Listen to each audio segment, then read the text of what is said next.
Have you ever wondered what really happens behind the scenes when an entrepreneur is on edge of either scaling up or shutting down? There's a moment, a turning point, where the financial partner can completely rewrite the story. In today's conversation, we dig into the most surprising shifts happening in Canada's business landscape, and Shay reveals something that might change the way you think about growing financing entirely.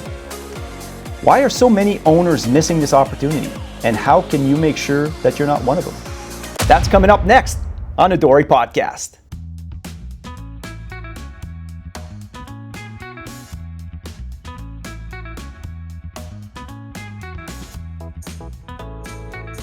So welcome back to another episode of the DORE Podcast, where we talk to industry leaders, innovators, and local experts shaping Ottawa's real estate and property landscape.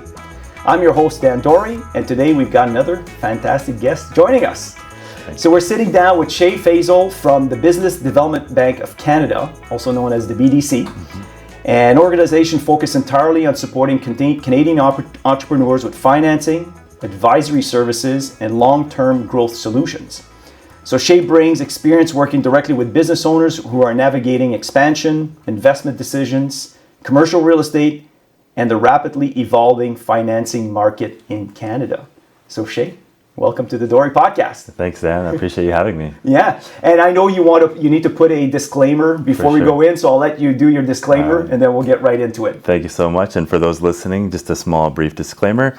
The opinions that I share here today are based on my personal experiences and views, and not of BDC and its positions.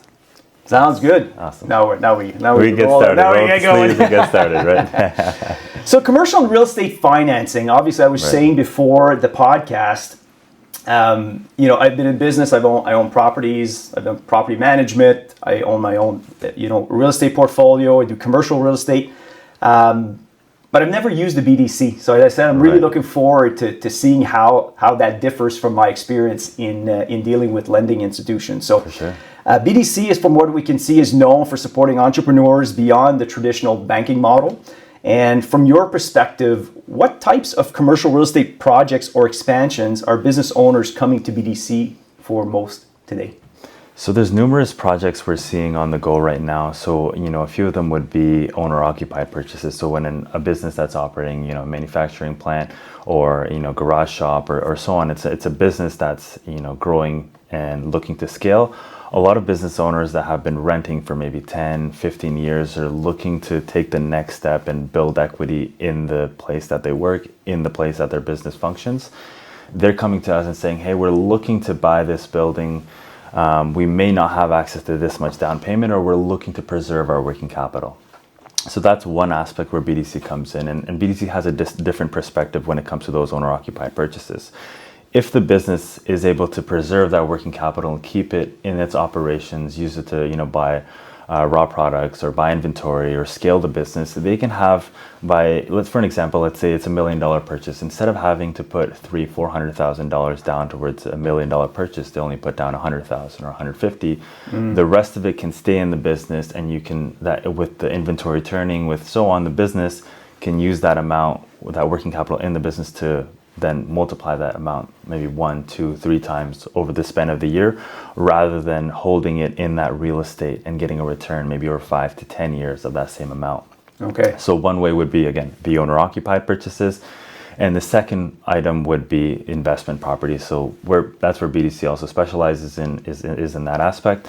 And so investment properties is where we would take the strength of the leases. Say you're buying a commercial plaza, we would take the strength of the leases of the tenants that stay in there, the length of them, the type of businesses that are there, and see if the leases would demonstrate cash flow to pay for this amount of the building over the span of 20, 25 years, right? So that way, investors who engage in the real estate space, they're able to get more or less leveraged financing to buy this commercial strip using the strength of the leases with only minimal down payment, right? And if a business that is operating and generating cash flow, if we take that business and take that business owner into a place where it's a commercial plaza and they can operate their business in a commercial plaza, then they can use their own cash flow and supplement it with the cash flow of the leases to then increase the amount that they can borrow to purchase this real estate. So there's different ways we can play around with, the cash flow, and different ways we can find solutions for the entrepreneur to help them find out which way is the best way to grow your business. And right now we've seen a lot of entrepreneurs that have been growing their business for 10, 15, 20 years that have been renting for 10, 15, 20 years, or that same space, and the rent has been going up every single year, and they're tired of it. They say, I want to manage my own property, I want to construct, I want to build. So, the owner-occupied, either we help them buy or we help them find the land, help them secure that land, help them construct on that land. So especially in Ottawa, there's not a lot of industrial or warehouse space, and especially in the core of the city. So when you do find raw land that's available, maybe closer, just in the outskirts of the city, a lot of entrepreneurs jump on that opportunity to buy it, and then construct a building on that to then scale their business to the next level, right? So BDC would actually get involved in a development project then, in if development, it's for end user. If it's end user, for it's a commercial, industrial, if it's business and business case, right? Yeah, because I don't think you don't touch residential. We don't touch residential, right? Exactly. Right? So it's anything in the commercial space, so that we would definitely help out. Okay. Yeah. So that's interesting. Yeah. So if I understand correctly, if an end user, you'll look at the strength of the business. Right. The asset has to be the asset, but the strength of the business seems to be the strength of the business is always the cash flow is number one, what we look at. Since we're such a long-term partner, it's more or less secondary for us to look at the assets and what we're securing ourselves against, because BDC is more of a partner than we are a lender. We want to be there with you for the term of the loan. You may not know, BDC is a non-demand lender. So more or less what that means is when we provide financing, we provide it for the term of the loan. We don't say after 3 years. So what is a typical term of a loan for BDC? So it could depend on, if you're doing a working capital loan, it could depend. If it's real estate, it could depend on that. But let's just say real estate is 25 years. Sure. We want to stay with the client for 20, 25 years, the length of the loan. So after, let's say 3-4 years, a client is having difficulties, we want to help them overcome this difficulty. We don't want to say, okay, you're having some difficulty with your numbers, with your statements aren't as good. We think you should find another bank. We don't say that. We say, okay, you're having some issues. Let's bring in some help. Let's overcome this challenge, and let's keep you operating this business. That's a huge advantage. But yeah, for sure, and especially in COVID, when there's so many business owners that had to scale and shut down their businesses. When you're looking at hotel, resorts, and so on, you go from running a great business, great cash flow, to more or less nothing overnight for a year, 6 months, or so on. Yeah. So for those businesses, BDC had specific plans for each business, but more or less, we give a year off of principal and interest, so no payments for a year. We did 6 months of interest only when the business started rebounding, and then just added it on at the end of the term. So the business owner was able to say, okay, I don't have to sell this property, I don't have to sell my business, I don't have to shut it down at a loss. I can more or less have comfort over this year where my business is shut down, and bounce back and go from there. That's so interesting. Even though I can see. Yeah, because most lenders are not like that. Most lenders are not like that. That's so right. We have a different perspective when it comes to we don't want to just come to the table and say, okay, you're not able to generate the cash flow anymore. You're not able to pay. You should sell the property, pay us out, and it's over. That's not our perspective. Our perspective is long-term, relationship-based. Let's work and help you figure this out long-term. Interesting. No, I can see. Yeah, that's you can see those scenarios you're positioning there. If somebody's looking to buy, sometimes they don't have necessarily the down payment or whichever, but they're obviously being able to show that they're paying this lease for all these years. If you can convert that same expense to a mortgage payment, then for the BDC the risk is minimal, and you've got security on the performance of the business. Interesting. Exactly. So there's ways we can do. So even if somebody's buying a commercial asset that's stabilized, you'll look at the strength of the leases and the tenants that are there, and you'd still move forward even if the lender, the borrower, is not moving their business there. So then that would classify as an investment property. Then it would. So if the owner is not moving in there, it's an investment property. So again, based on the strength of the leases, if you can qualify the leases, and if you can qualify the tenants, then it's based on the leases, the strength, and how much the NOI on those leases would be. Right. So that's interesting. So it's a great opportunity for people who are in real estate and who do have investment properties to continue to grow. That's right. And expand the reach, because there's a lot of commercial plazas in this space, right? Yes. And one of my clients, she was looking to grow her business, and instead of buying, she's an optometrist, she only needed one unit. And so we helped her purchase a plaza, and she took over one unit, and there was leases from the 3 other tenants that supplemented her ability to now borrow, where she couldn't have on her own borrowed this amount based on just her financials to now secure a property of this dollar value, because those other leases we were able to qualify and validate. We can add that in and supplement and move forward accordingly, right? Yeah, no, and when you say you help them, are you suggesting you help them with the financing, or are you suggesting you're helping them finding the assets? Because it's not clear to me when you say, we help them find the property, but are you actually suggesting, okay, well, we've got realtors, we have people that can help you find what you're looking for? Or are you suggesting that when you say you're helping them with financing and growth strategies? So it's more or less, I would say, is more of instead of just us working with the client, we're working with the ecosystem. So a lot of times when the client brings us in, we're working with their realtor, we're on a call with their accountant, we know who their lawyer is, we know who their banker at a chartered bank is, who deals with their line of credit day to day. So we come into that ecosystem and we build that partnership with everyone there. So talking to the realtor, okay, this is what I think they could probably qualify in this range, but if there's leases there, we could then consider. So having that conversation, you're an expert in real estate. If you give me a call and say your client's looking at this property, there's this amount in leases, and this is what we could possibly validate, I would look at the financials, put those 2 items together and say, this is what we could probably get to. High level numbers, just, in a conversation, say, maybe we could get to this with a high level look without, going into the specific due diligence. But then the conversations gets deeper. You say, okay, there's an option. You're talking to the client, you're like, hey client, this is a good opportunity. I talked to Shay, we may be able to go further and actually secure this $4 or $5 million property, because now we have leases that could support your cash flow. Okay. And so now we're working as a team to help the end goal, which is the client. That's very interesting. Right? So that's very interesting. So you end up building a really good relationship with the realtors, with the accountants, with their lawyers. Absolutely. Because everybody on the team. We're all interconnected. Like, a realtor doesn't work without assets. Assets doesn't work without lending. Lending doesn't work without insurance. We all need each other in order to make this happen. We have the same end goal, making the client happy and making our services valuable. And if we work together to provide more value, that's even better. Right. So that's great. No, that's interesting. And I know, BDC also has growth financing strategies. So it's not just about purchasing assets or from what we can see, if you have a business, you're looking to scale.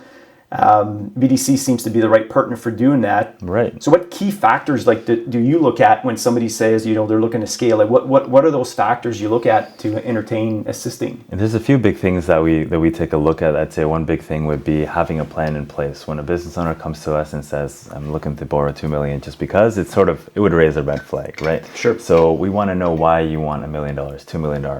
What are you going to do with the business? What's the end goal? What's the tangible result you're looking to do? How is this money going to be spent? And so once they start, fulfilling those answers, letting us know this is how they want to grow, we then align ourselves with the client. Okay, this is what you want to do with the business. You're currently at 10 million in revenue. You want to get to 15 or 20. You want to hire X amount of people. You want to grow the business here. You want to go to a new market. We start considering those aspects. And then we start looking at the financial statements. Can this business borrow X amount of dollars to grow the business? And how leveraged are they? Where are they currently borrowing? Who are they banking with? Getting to understand the financial landscape there. Who are their partners there? Are they just alone in this sort of venture, or is maybe the accountant or the lawyer playing a role in supporting the client? We like to see that they have a team around them, right? So when you have a team there, they're more skilled. You know that the likelihood of them achieving this goal is now increased, right? And so you start putting those different aspects, like do they have a goal? Do they have a supportive team? Do they have the financials to support it? And so you start putting all those items together, then the BDC sort of starts to figure out where can we support? What dollar amount can we get to? How is BDC support well situated in this? And sometimes it's not. Sometimes it's maybe better to go with your charter bank, and we bring the charter banker in and let them know this is a better deal for the RBCs, the TDs, the CIBCs of the world than BDC. But we know where our specialty lies in when it comes to that growth financing.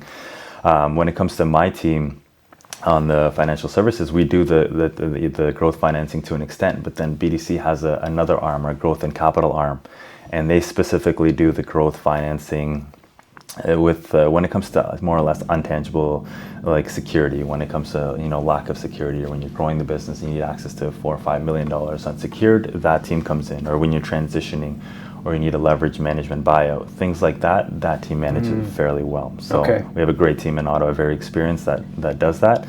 And our team specifically, we do a lot of the, you could say, real estate, the working capital, the equipment. Right. But on my side, we've had a lot of success stories, even with smaller amounts of working capital, where one of my clients that were looking to grow their business needed that working capital for that inventory injection. And at that time, there were only $3 million in revenue. We gave them, a few $100,000 working capital to get that inventory, to grow the business. But then the following year, they're at 4.5, 5.5, and so they've been with me for over 4 years, and now they're doing $16 million in revenue. Wow! And so it's amazing to see how that little help then grows, and then they come back, and you're like, how can BDC situate ourselves to then continue to grow the business? Now they grow a little more, and over the time they pay BDC off. They're like, okay, thanks for the loan. We'll come back to you when we need you, and they'll come back maybe a year, 2 years down the line, and say, we need to do this again. Can you give us X amount? Yeah. And there's been different aspects where one of my clients, they had a property, like they were on a quarry, but they didn't have licensing. So we gave them working capital to get the licensing, to get the equipment, to get whatever items they needed to start the active quarry on the property. And they used to subcontract that out, and the subcontracting costs used to be around $250,000 a year. Instead of subcontracting that out, they started selling the granular A, granular B themselves. It went from going from like $3 million in sales to then 4, then 7, and they were like, that injection helped them so much because they weren't able to get it from anybody else, because the banks, they didn't see the plan, they didn't see the vision, but we came in, we saw the vision, we said, this is BDC's specialty, let us support. And over time, they're thankful that BDC was there to help them in these times. I guess or else there's because the charter banks won't typically don't go into that. And many times, even after they've paid BDC off over the term of the loan, I still get phone calls, and that speaks volumes because they love the service. They're like, hey Shay, thanks for what you did. We're paying off this loan now, but we will need you in the future. And when I get that call 2-3 years down the line, they said, hey, thank you so much for what you did.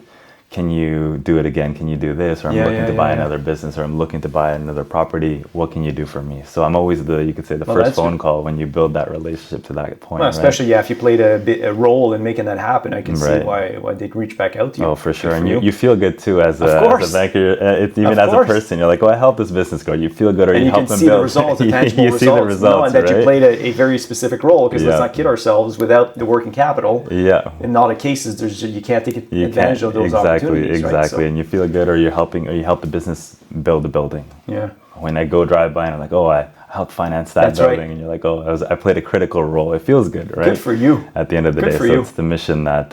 Listen, we're all most of us. That's what we want, right? We want to see things happening. So it's fun. I'm looking at the smile on your face. I'm like, clearly you want to do that. Yeah. And does BDC work like a charter bank? So if you get a loan, say for a building, a stabilized asset, do you still have to have like a bank account with the BDC, or it's just a loan? Like how does, because I know a lot of the chartered banks, if you get a mortgage for property, they want all of the they want the funds there because they use it to leverage for other loans. So absolutely. So BDC is different. So BDC is only a project lender. So we don't have line of credits. We don't have day-to-day banking. We don't have credit cards. We don't have line of credits. We just have specific products. Okay. We have our working capital. We have our equipment. We have our real estate financing. We have our growth and equity team advisor. Like we don't have that bank account. And so the reason why we don't is because we just want to come in and do that specific project and help that business scale. We don't want to do the day-to-day line of credit, the banking. We want the banks to continue to do that. That's their specialty. We just want to come in, do this specific project and help them. We have a lot of banking partners from RBC, TD, Scotia that bring us into deals and say, hey, that's exactly where I was going. I'm like, it's a perfect working relationship. Because my understanding is whatever a chartered bank would take is not something you'd be interested in, and vice versa. Am I incorrect in my assumption? Or I mean, there would be some overlap. I'd say likely maybe in the real estate side of it, and just because real estate is secured assets, so a lot of banks want to be associated with it. But outside of that, our working capital is a specialty. I mean, a lot of banks can't do what we do when it comes to working capital. When it comes to our growth and transition team, I don't think there's a bank that can do it like us. Okay. And the expertise we have on that end, so we have banks pulling us in and say, hey. And a lot of times it's also because when entrepreneurs reach out and they have different term sheets, one from RBC, one from TD, and their home bank, let's say it's TD doesn't want to lose the account if RBC is coming in a bit more aggressive. So they'll bring maybe BDC in and say, hey, can you do the real estate a bit more aggressively in how you would do it, so we don't lose the client. So there's different games behind the managers have to play just to make sure that the file stays with the bank, because they don't want to lose the day-to-day banking, the line of credit, the deposits, and so on. So they want the bank to, even though they may not get the real estate, they want to keep the rest of it with them. They want to keep the client, right? And they keep the client happy. Keep the deposits coming in. And that's why we see ourselves as sort of an extension to all of these partners. Is if you want us to help your clients, we're here to help your clients, right? Yeah. We're here to make sure that they stay with you, and that's our relationship. That's our bond. Yeah, I right? can see. But I mean, and exactly. And I think for the most part, from my experience, anyways, if they're not for the most part, the interest lies in a very small box for them. So if it goes outside of it, I can see where it could say, hey, reach out to BDC bring them in and see what they would do. And for sure, that's awesome. Yeah. And I know part of what you do as well, there's an advisory and consulting support. So how does that work? I know we got kind of into it. I don't know if there's really much to cover. Advisory is a separate arm. So you could say there's three different arms in the bank. So there's our financial services, there's the growth and capital, and then there's advisory. So I would say advisory is almost like a well-kept secret, all you could say. Okay. And the thing is, a lot of... Do share. And do share on the DORE Podcast. That's right, exactly. You heard it here. You heard it here first, right? And the reason I say it's a well-kept secret is because entrepreneurs don't always know about it. When they think of BDC or when they think of a bank, they think of dollars. And so when we come in with that different perspective, we don't think of lending first. We think of, okay, you're running this business. What are the bottlenecks? What challenges are you having? You're looking to grow the business, but you're not targeting the right segment. What's happening here? So having that lens when you come into the business, it more or less helps the business grow, right? When you more or less, you can't throw money at all the challenges you have in your business and solve them, right? So we come in and we assist entrepreneurs with that advisory arm. So we could do, let's say, sales and marketing. So Dan, why are you targeting this demographic? Why this age? Why this gender? Why this area? And we get to know that on a specific basis, right? Like, who are you targeting? Why are you targeting them? Is this the customers that will listen? Is this how you can grow the business from X to Y? Is there another market you could target? And so that could be sales and marketing, or it could be operational efficiency. Where does the bottleneck happen in the business? When you're doing these processes, who slows it down? Maybe when you're looking at like a restaurant or a pizza store, is there enough ovens to match the amount of output you need to have? Is there enough employees? Is there enough trays? So where's the bottleneck happening? Why is there delays happening? Why is there differences in the outcome? Why does each pizza taste different? So there's the operational, or is it strategic? Is the CEO, CFO, and the CEO aligned as to where you want the business to go? Right. Are the employees aligned with your goal as well, or does everyone want to sort of venture off and do their own things? Because when you have a well-oiled machine, everyone works towards like one unified goal. And when you have that, you get there faster and you're able to grow the business consistently, have consistent profits, have consistent outputs, and just have systems in place to continue to grow the business, right? And that part of the part of the bank is it is a fee for service, but it's on a cost recovery model. We're not looking to go out and charge clients significant amounts. We're just trying to cover the costs to more or less to offer the services, right? Because it opens the door, obviously, for other services. I'm assuming BDC could come in and say, I can help you with this. And it's the ecosystem that BDC provides, right? It's that different look or view in terms of financing, advisory, the growth capital. When you put all those together and you partner with, you could say, with BDC, you end up seeing that growth in the business, because more or less, our mission at the end of the day isn't to have the most dollars made. It's to grow Canadian businesses. That's like BDC's mission. We have a sole shareholder, which is the government of Canada, and that's it. Okay. And our mission is to grow and continue to grow Canadian businesses. Is that right? Okay. Yeah. And so that's our goal every single day. I wish I should have read that. The mission statement. That's awesome. Yeah. And so. But it's so different, because the advisory. Naively, I thought the advisory was something that you'd offer to people you're lending funds to. Right. And so we don't have to. Exactly. They don't have to borrow us. Yeah, it could be, and many times it is. And the thing is, it's business owners may have a lot of cash on hand. They don't know how to use it, or they want to grow the business. And so I had a recent conversation with a business owner. He wants to grow the business, but he doesn't think he can have the same amount of consistent output each time. Like if he grows the business from 10 to 15 to 20. And so we're bringing in the procedures to, okay, how can you make a consistent process so you have the same amount of inputs to then result in the same amount of outputs? So that as you grow the business, as you continue to expand, that your clients are happy, your customers are happy. It's still like the day one service when you were running the business all by yourself, but now there's 30, 40 employees under you, right? So how can you continue to give that same service to those clients over that growth period, right? That is very interesting. Okay, that's not what I was expecting, but that's awesome. And to add to that, like we've had clients that come to us asking for working capital. That's, for example, like I had one client looking for a few $100,000 in working capital. When we started peeling back the layers, we realized it wasn't a working capital issue. It wasn't that receivables or payables were tight.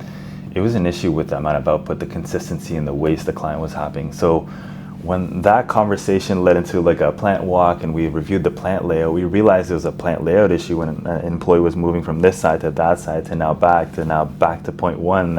Why is there so many movements? Why is this so inefficient? So we ended up doing a plant layout for that client, and the client didn't need the working capital injection anymore. They realized they were more efficient in their process, more consistent, less waste. They weren't.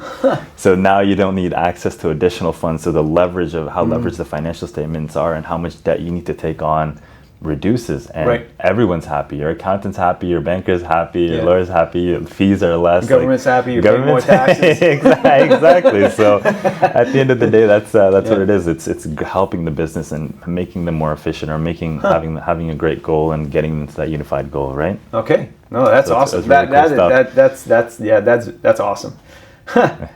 And in today's, I mean, obviously, we're in flux, it feels, with business and everything that's happening now.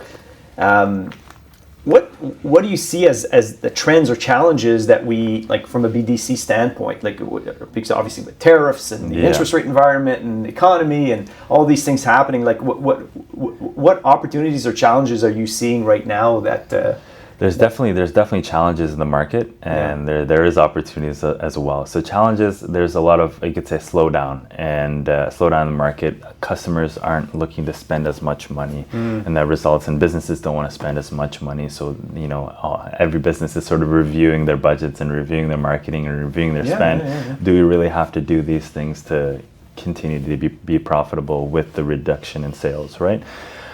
Things I'd say are looking better, and the reason is Bank of Canada reduced the rate to 2.25, and that's more or less, you could say, the neutral rate, because inflation's around 2.2%. So if they keep the rate, which is likely they would, at 2.25, I mean, they can match that inflation level and continue to sort of target inflation. Okay. The other item is people are scared. People you can sense it, and even especially in real estate, people. Even in residential, people don't want to buy homes. Just buying the rates have come down, and so a lot of times you can gauge how individuals are, and that sort of correlates into the business realm, because if people are scared to spend on buying a house, which is, you could say, one of the most secured investments an individual can make when it comes to as an individual buying a house and growing your family and so on. If people are scared to do that, then they're scared to spend money elsewhere. They're reducing their groceries and so on. But on a business level, individuals are spending less on these businesses, and so businesses, you could see their sales going down, right? Overall, I think the banks, overall are tighter and more difficult to sort of get money out of, and that's not because of overall the scheme of being more restrictive. It's more or less, when you get financial statements and you're reviewing them, a lot of clients, they can't afford this type of debt anymore, and they can't afford a growth right now. Maybe it's a year where you maintain the business and you get through these current challenges, and then maybe next year we look at expanding and growing the business. Right now may not be the best time for all business, but there are some businesses that some are being impacted by tariffs, but some are under still fine within CUSMA. And so if you're fine under the CUSMA, you're not being impacted. I've seen statements of clients that are continuing growing 30, 40, 50%, and some clients that are down 20, 30, 40%. So you see both sides of it, right? Some are being impacted, some are not being impacted. Some are using, loopholes to get to the United States, maybe selling to subsidiaries, selling raw products and so on. So they're working with their accountants to figure out ways to get through and sell to those markets. But there is a lot of, you could say, fear in the market. And what about opportunities? Do you see any opportunities? There's definitely, if it's a buyer's opportunity, so businesses that are doing well and continue to do well and have that cash flow, it's their market to come out and say, hey, let's acquire some businesses. Hey, let's buy some buildings. Hey, let's look at some investment properties. Yeah. And we're still busy, and we're we could say we're busier now than we were 6 months ago, right? Say that people, when you have money, this is the perfect time. Perfect time, right? Yeah, so when people, the general public is afraid, there's people out there making investment decisions, buying businesses, buying buildings, spending millions of dollars to continue to expand the business, to grow the business. And you sort of have to get out of that perspective where you're afraid and, market could crash and things could happen and turn into, okay, where are the opportunities? Where could I, put my money? Where could I expand and continue to grow my business? And a lot of things we're doing is helping clients focus on productivity and efficiency. If, you're having issues with hiring and, growing the business, maybe it's time to bring in AI or look at how can we be more productive in this business, right? We're going through a whole section on that. Okay, nice. So it's important because if an individual can use AI, they can do the job of 1.5 people now or 2 people. And so now you don't need to hire 2 people. Now this person can do X amount of responsibilities instead of what they used to do, right? So the productivity, I'd say, is the number one focus when it comes to times like these when you could say... Yeah, and I think we're right in it. There's varying degrees of thinking on this, but with AI in small business world, almost feels like you're if you're not taking advantage of implementing certain strategies right now, you'll be left in the dirt in a few years. Oh, for sure. Yeah, and that's the thing. It'll be hard to catch up because And that's the thing, like my personal opinion, like we have a lot of competitors down south and they're much more technologically advanced than we are. Okay. And so to have competitors down south that are competitive and have the ability to come in this market and start buying up, you have to be careful because especially in a market like this, we don't want to sell to, like if you had a business, you don't want to sell to a US competitor, right? No, you want to keep everything Canadian. Of course. And so it's about focusing on that productivity, that development, to continue to grow the business, make it more efficient, make it more of a well-oiled machine continuously. See, right? This is interesting. This is the one thing I wasn't expecting out of this, whereas that whole advisory aspect I think is phenomenal. You make me think that's awesome. And so from a BDC standpoint, the major difference is if somebody is looking at, purchasing an asset or growing, you mentioned at certain times, well, sometimes it's better for Chartered Bank to take it versus you. Like what if somebody listening to this is listening and say, okay, if I'm looking at expanding or buying, commercial asset or buying for an end user, I want to move my business. Like, what questions should these people ask themselves before exploring either or? Right. I think it's worth the opportunity to have both conversations with a banker and with BDC as to where they should work and see where each of the banks can more or less land, right? Yeah, because my understanding, if somebody's buying real estate from a chartered bank, commercial real estate for the most part, there's a substantial down payment that needs to be put on. So a lot of times it's, again, 75% low, there's loan to value, you're putting in 25%. But when it comes to BDC, actually, or more, and so it could change. So BDC really depends on the business's ability to demonstrate that cash flow to pay a certain amount. So it could, like you've seen our ads online, BDC could do up to 100% loan to value on certain commercial buildings. But again, it's very 1.25 at one point, depending on the working capital. It's okay. So it really depends. It really depends on the business's ability to demonstrate that cash flow. To then, okay, if they're putting in this much, why aren't they putting a lot? Where is this cash flow going to be used? Where is this working capital going to be used? Can we do maybe 90% loan to value, 85? What's the condition of the building? Do they need to do renovations as soon as they move in? Do we need to set aside some money for that? Like we think much more broadly than just this is a property, this is loan to value, this is cookie cutter. Like there's more to it. Right? And so, absolutely. And the benefit of having BDC on your side is we ask those questions and we ask the realtor and we ask the client, what do you think of this? What, like when you move in, what changes will you have to make? What impacts does it make to your business moving there? Right? And so is the plant layout efficient for you, or do you need assistance from the BDC to come in and say, we need to find an efficient plant layout. I'm moving from this plant to a new plant. how can I make this more efficient? What can I do in the process? And there's different realms. So, it really depends. So you should explore both. Explore both. We could do 75, 85, 90, and sometimes 100. Like, it really depends case by case, right? Like, I can't sit here and say we're going to do 100% No, on I understand. But my understanding is, and you can correct me if I'm wrong. Right. But I mean, obviously, somebody has to own the business. Oh, for sure. It's not, you're not, and then two is the performance of the business has a larger impact, say, than your typical lender will look at the assets performance. Right. But whereas BDC seems to put a lot more effort in the statements and the cash flow, absolutely, right. And that's the number one priority for us. Is this consistent cash flow? Is the consistent business? Have they shown periods of consistently making money? How are they managing their expenses? And so there's so much more that goes into it, but we definitely like to provide more of a holistic look as to the loan to value. And a lot of times we like going into the higher end, and we like being a bit more leveraged, and that's where BDC sits. And that's where our specialty, and that's where that's where our demographic. So if somebody has a business and they buy a stabilized commercial asset, is the security on the asset or on the business? So it's on both. So the security would be on the property, and then it would be guaranteed by the business. Okay. Right. Okay. So fair enough. I mean, obviously, I find it fascinating because my limited, and I'm forthcoming. My experience with this is limited.